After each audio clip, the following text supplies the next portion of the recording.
Bonjour à toute la faculté de l'Institut supérieur de l'information et de la communication de Rabat.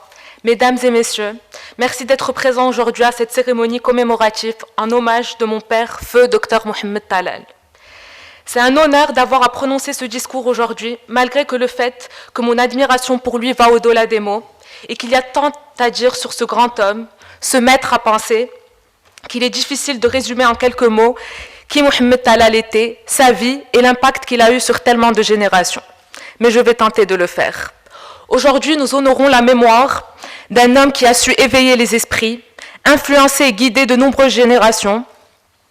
Il incarnait en sa personne la simplicité du grand et la sagesse du maître, l'homme de référence, le géant dans l'ombre avec qui j'ai fait mes premiers pas, celui qui nous a appris à nous, ses enfants et ses élèves patiemment tant de choses, qui nous a donné l'éducation et les armes pour affronter la vie, toujours positif, engagé, débordant d'énergie et de sagesse.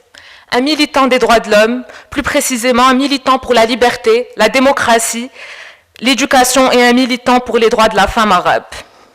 Dr Mohamed Talal fait partie des fondateurs de l'Institut supérieur de l'information et de la communication, où il a occupé le poste de directeur des études pendant plusieurs années et qui a été sa deuxième demeure.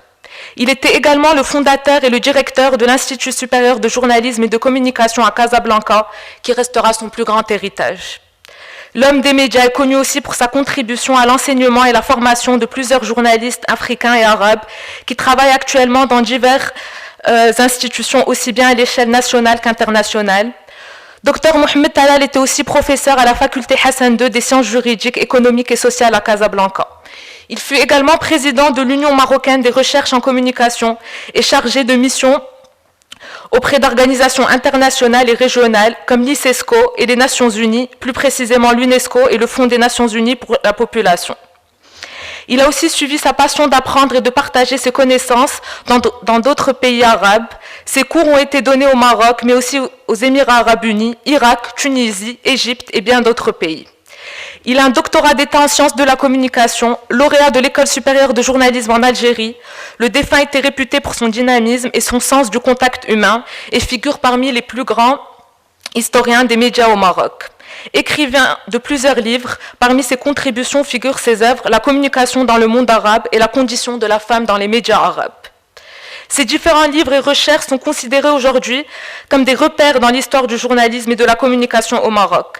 Fervent défenseur de la réhabilitation de la presse écrite et des médias, il s'est donné pour objectif de sauver la presse marocaine pendant ses jours les plus durs, le début des années 80 et tout au long des années 90. Il en a fait sa bataille professionnelle pour apporter une nouvelle ère au journalisme marocain, en veillant à ce que la liberté d'expression soit respectée à tout prix. Un homme qui croyait fermement au pouvoir de l'éducation, mais aussi de la politique, et ayant été réfugié politique pendant 14 ans, il a toujours encouragé la participation civique des jeunes et des femmes, et c'est pour ses idées avant-gardistes qu'il a été nommé secrétaire général de la jeunesse pour le parti politique de l'Union socialiste des forces populaires. Pendant longtemps, il a été le porte-parole et la voix des sans-voix, défendant coûte que coûte la démocratie et la liberté d'opinion. Il a toujours eu le courage d'aller au bout de ses idées, afin d'améliorer notre société et de nourrir et élever nos esprits en tant qu'individus libres. Il a également été un réel symbole de la paix, la diplomatie et le dialogue dans le Moyen-Orient et l'Afrique du Nord, où il a eu l'opportunité de travailler et collaborer avec plusieurs chefs d'État à travers une approche éducative et en apportant de réels changements dans les systèmes d'éducation. Il a dédié sa vie au service des autres, à l'éducation, à pousser ses élèves et ses enfants à la réflexion, et quelle belle chose de pouvoir acquérir cela.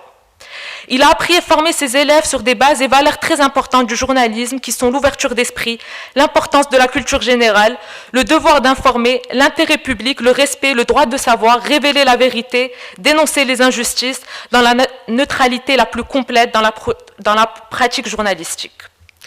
Il a toujours dit que l'éducation était l'une des armes les plus puissantes pour un pas vers la paix dans le monde.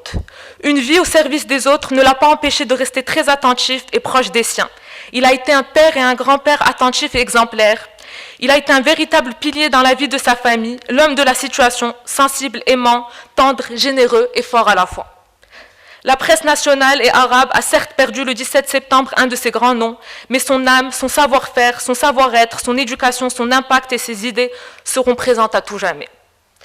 Un événement comme cet après-midi est un geste qui nous permet de souligner plusieurs années plusieurs années d'efforts, car cet homme qui pour moi et aux yeux de plusieurs personnes était un réel monument national. Une vie tout entière ne suffirait pas à le remercier pour tout ce qu'il a fait pour nous, tout ce qu'il nous a appris. Merci papa pour le père que tu as été quand j'étais petite, et l'ami, le confident, l'épaule, l'exemple et le repère que tu as été une fois que je suis devenue adulte.